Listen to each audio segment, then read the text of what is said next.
Good morning class fifth. Subject है बच्चा आपका हिंदी रिमझिम। और इसमें आज से आपका रिवीजन स्टार्ट है।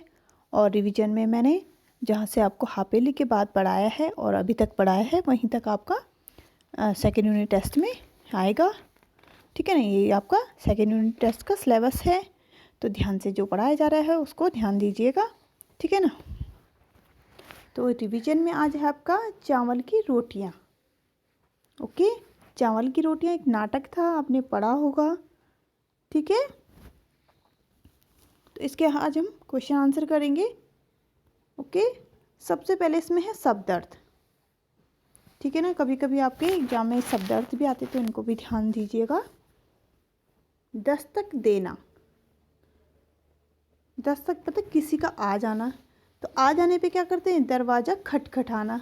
ठीक है ना, या गेट खटखटाना, तो दरवाज़ा खटखटाना, दस्तक देना। भुक्कड़, बहुत भूखा, भुक्कड़ बोलते हैं जो बहुत भूखा होता है। ठीक है ना, जिसको बहुत दिनों से खाना नहीं मिला, या कोई ऐसा होता है कि जिसको जितना खाना दे वो खा लेता है, तो भुक्कड़।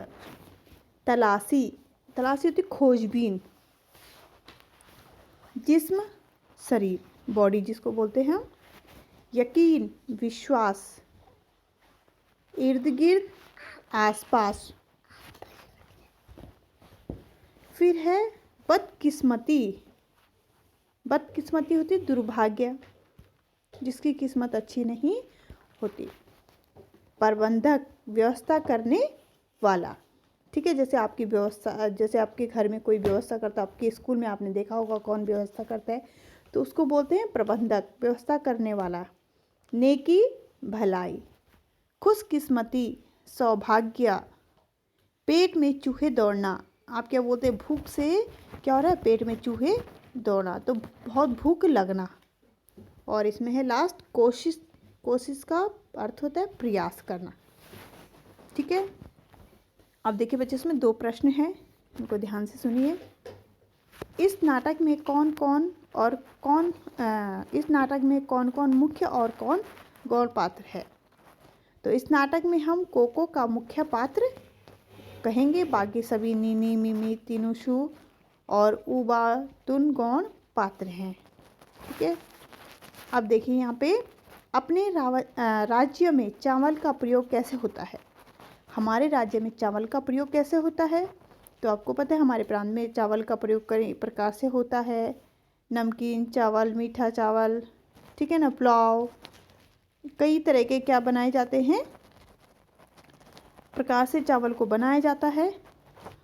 अब देखिए, आज आपने इसमें एक क्वेश्चन करना है कि आपके राज्य में चावल से और क्या चीज़ें बनाई जाती हैं।